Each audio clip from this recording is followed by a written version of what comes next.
So, as most horror films start, this one started with five freshmen deciding to do some stupid shit, you know? They wanted to check out the abandoned buildings up at the top of the campus. Uh, Everyone does it, but these freshmen were a little more clueless than the rest.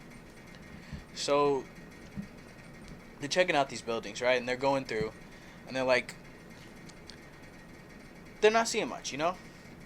They see like a few rats, dead birds, or whatever, right? But they also see this mold. And this mold is like everywhere, like all over the walls, on the railings. And so one of the kids were like, hey, we probably shouldn't touch this, right? One of the other kids was like, you're being paranoid. Let's just check it out. Stop being a coward, you know?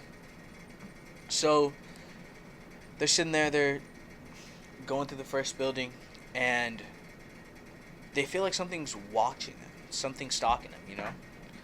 So they turn around, they don't see anything. And they're like, there's nothing cool here. But they had an hour before class, so they were like, let's check out another building. Maybe there'll be something cool in the other one, you know? So they go to the second building and they're going through. This time, they're way more cautious. They feel like something's breathing down their neck the whole time, you know? They're on the first floor. It's pretty well lit on the first floor. And they're like, we should check out the top two floors. One of the kids he's a real coward, a real cornball, you know? He didn't want to do any of that. So he's like, I don't know, guys. And the girl runs up. She runs to the third floor and she's like, guys, you got to check this out. This is awesome. And before she could finish speaking, she screams. And you can hear something being dragged across the hallway. The other four kids run up and they're obviously spooked. They think she's playing a prank on them. They're like, come on, come out. It's not funny. So they decide to check this room at the end of the hallway out. First, they're walking down the hallway. There's a bunch of broken ceiling tiles and wall on the floor. And they're stepping over it. And one of them steps on the roof tile and it cracks. And they all kind of jump in fear. But nothing really happens. So as soon as their fear is replaced by cautious optimism, this goo shoots out and grabs the first kid by the leg and drags him in. The other three kids are like, I'm out, I don't care. Like, they'll figure it out themselves, you know? So they're running. They're snapping all these boards, and this mold is going after him, you know? They're turning the stairs, the mold's turning the stairs.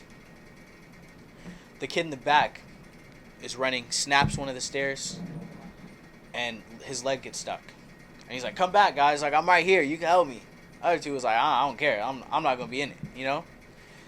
Mold grabs them, takes them back to the back room while it's still chasing the other two. They're running. They jump out of the building and fall down. And as they're looking back, they see the mold heading straight for them. But it stops right where the shadow meets the sunlight. They laugh and they go, it can't touch the light. Finally, a sigh of relief. And then one of them looks down and he goes, dude, your leg. And she looks down and she goes, oh shit. And she gets drugged right back into the abandoned building. He decides there's no way he can win now. He runs away. He tries to tell everyone, UPD. They laugh him off. They ask him if he's been on drugs. He realizes no one's going to believe him. He comes back with a pocket knife and goes back to save his friends. And he was never heard from again.